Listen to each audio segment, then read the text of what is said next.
We all are called to personal conversion.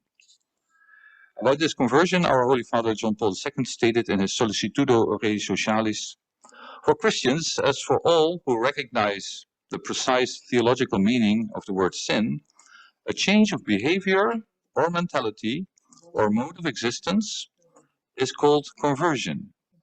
To use the language of the Bible, this conversion specifically entails a relationship to God, to the sin committed, to its consequences, and hence to one's neighbor, either an individual or a community.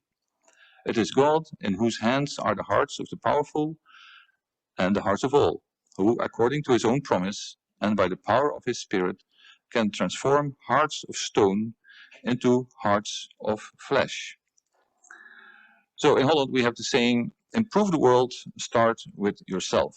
What will we do during this conference and how do we leave it? Are we different persons at the end of the conference? What kind of personal conversions do we meet? The core common denominator may be of going from injustices, inequalities, and exclusions to solidarity in this world of cooperation and responsibility, both personal as well as general, I think is the way, and I would like to focus in this meditation on that, is the way we deal with our own ego or I. How do I change from a self-centered I to a connected I, from an egocentric to an allocentric person? How does our hardened heart change into a generous heart of merciful love? That's not very easy. Egocentrism has been in humanity since Adam and Eve. Some biologists even speak of the selfish gene. Since modern times, the I consciousness has been the central subject in philosophy. It's always your perspective with which you think and act. Me, me, me. And even in profitable businesses, we see iPhone, iPad, iPod, and so on. In this plea for ecological renewal, Pope Francis names a special feature of this egocentrism. He calls it anthropocentrism, if we deal with nature. This kind of growth in our ego is also a kind of spiritual battle against the forces of darkness. I once met a Satanist at a pro-life conference. He showed me the Satanic Bible, written by the high priest of Satanism, LaVey, and he told me that the main commandment in this Bible was not make war, isolate, torture, make people suffer, but, and this was very surprising, just think a little bit more of yourself. That seems very innocent. And some people who listen too much to other people, they sometimes should do that, and they should listen also to their own body and spirit. But most people interpret that as, of course, they're guilty. I should think of myself. So no wonder many divorces occur if we all start thinking of more of ourselves. And he even called himself not so much an atheist, but an I-theist. So the I became his God. So I think the present crisis somehow has to do with that. How can we change this thinking of the I, of these three things of injustices and exclusion? How can we get rid of them? I think by changing our perception of our own I. How do we do that? We can, for instance, contemplate on the great ideals we propose as the replacement of the three injustices. First, we have solidarity. It's a wonderful concept, and Centesimus Annus number 10 says, and it's a very nice summary, I think, of this concept. In this way, we nowadays call the principle of solidarity, the validity of which both in the internal order of each nation and in the international order I have discussed in the encyclical Solicitudo Rei Socialis. This is clearly seen to be one of the fundamental principles of the Christian view of social and political organization. This principle is frequently stated by Pope Leo XIII, who uses the term friendship, a concept already used in Greek philosophy. Pope Pius XI refers to it with the equally meaningful term social charity. And Pope Paul VI expanding the concept to cover the many modern aspects of the social question speaks of a civilization of love. That is solidarity. And also, as we know, John Paul II and our present Pope Francis talk about the civilization of love. Then we have this wonderful concept of responsibility. Do we feel responsible for one another?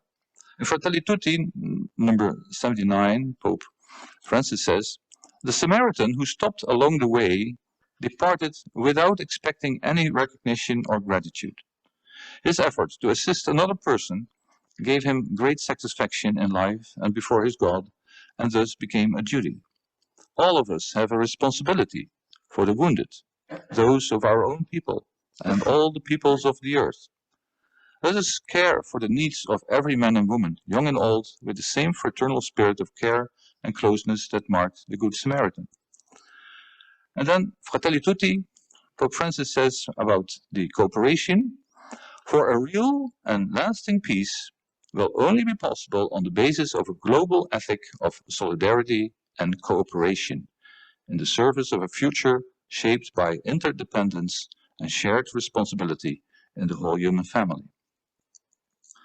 Now, this conversion on the basis of these great principles, of course, if we think a little bit, is a good beginning. But to change the behavior of people accordingly, that's not really very easy. If you really try it yourself, it's not so easy indeed.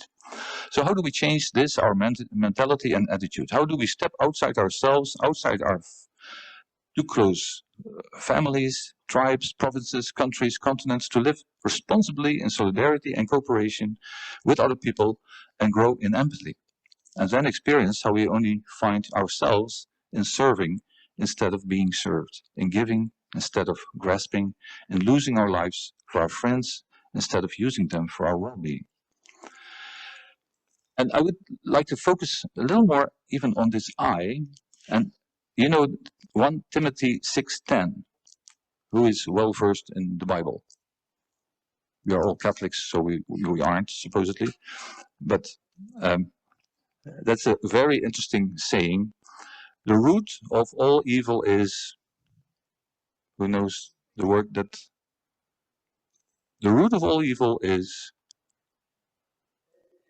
There's a well-known trap used by hunters to catch monkeys. So it comes here. What they do is they take a coconut, they cut a hole inside. So this is about how to catch a monkey who's greedy and loses his freedom. Big enough so that the open hand of the monkey can fit in the hole, but the fist cannot. They put some kind of bait, like fruit, inside the coconut to lure the monkey in. They tie the coconut to a tree and then they wait. What they found is that monkeys are greedy. The monkey sticks his little hand inside the coconut to try to pull the fruit out, but can't get it out. And when the hunter approaches, they try even harder to try to pull the fruit out, but they can't do it. And then the monkey gets captured. All that monkey had to do was open his hand, let go of the fruit, and it would have been free. But his greed blinds him. His attachment to the prize is so strong that he sacrifices his life for it. Silly monkeys, right? Maybe not.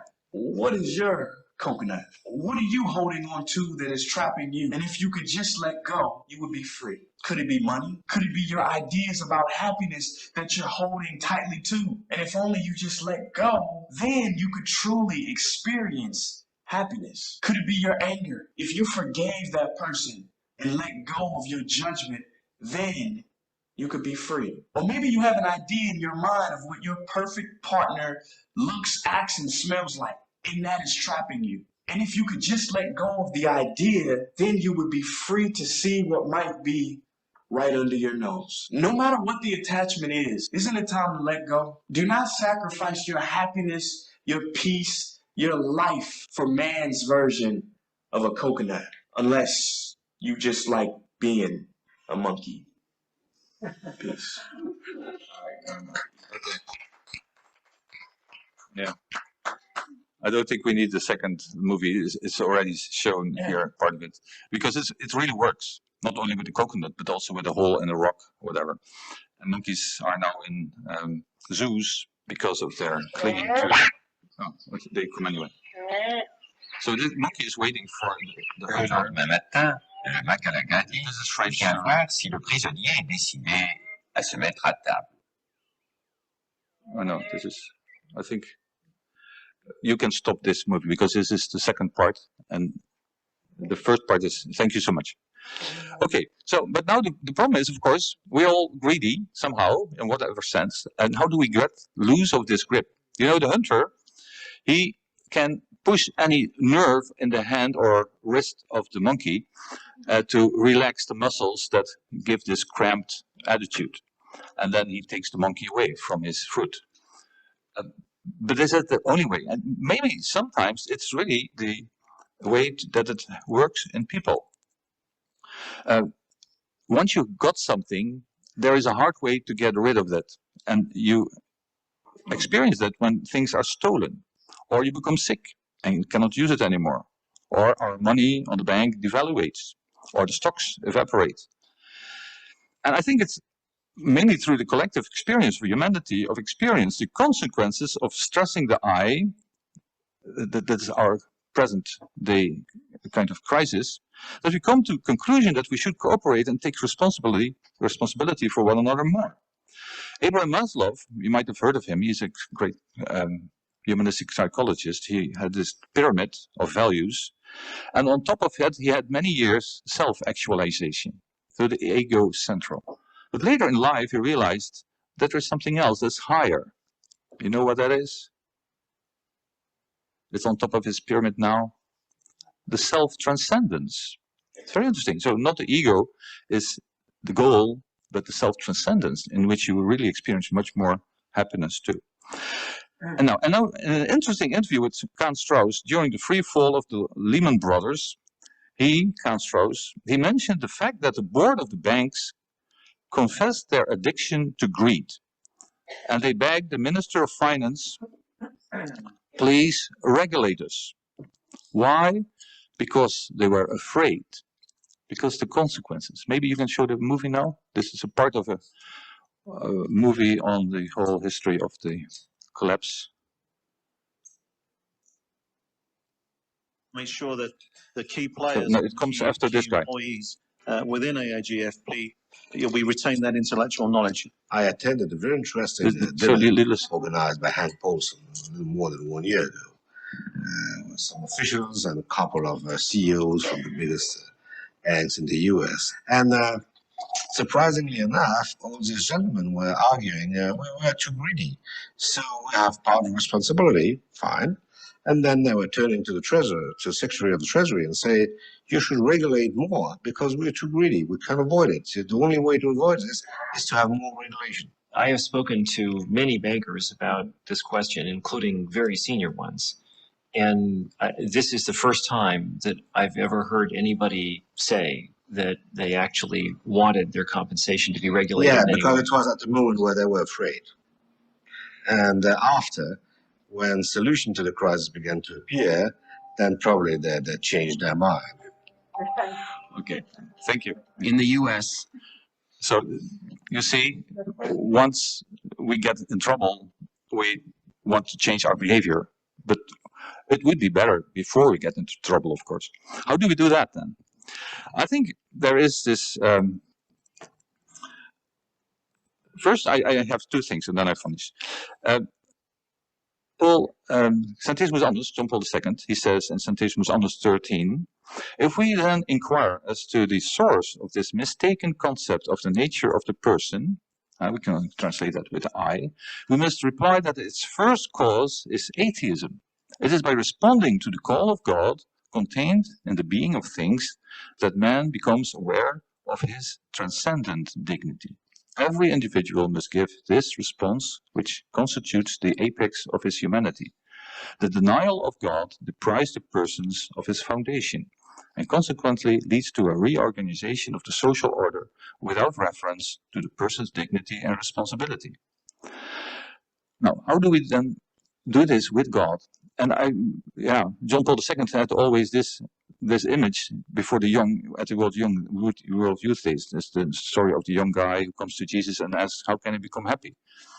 And then Jesus asks, did you do the 10 Commandments? Yes, I did. And then he looks at him very lovingly and asks him, please sell what you have, give it to the poor, and come back to follow me. And then the guy doesn't do that. Why not? Because he doesn't stay in the gaze of Jesus who loves him. And I think that is one of the solutions, just to take time to find moments of silence, of deep silence, in which we look at the gaze of God at us, and we let ourselves be looked upon by God with his love. And then, like when muscles are cramped, there you can put a lamp on it or you put the sun on it and they relax. So that's not painful, and just the opposite. So if we live in the love of God, we can leave everything behind because we know that his providence will lead us further in our world. That doesn't mean that we don't have things, we don't have them for ourselves alone, for security's sake, but we will give them, we will generate them for others. And that can be in prayers. You know that people got free by praying the rosary, especially in Austria after World War II. But let us also on our synodal way, the Pope started the synodal way, do that, the same thing. Pope Francis, in his sermon at the opening celebration of the synodal year last week here in Rome, mentioned our strategy to spread that love. He said 3 points. I would like to close with these. We have to really encounter people, because if we don't do that, if we live in our own bubble, we can't love them. Secondly, then we listen, because only in listening we hear the real problems. We really are open and empathize with the problems in dialogue. And then we have a communal discernment about what shall we do about this? How are we going to work on this? And that's these 3 expressions of love I wish you here. May God's love lead us on that path towards solidarity, cooperation, and responsibility.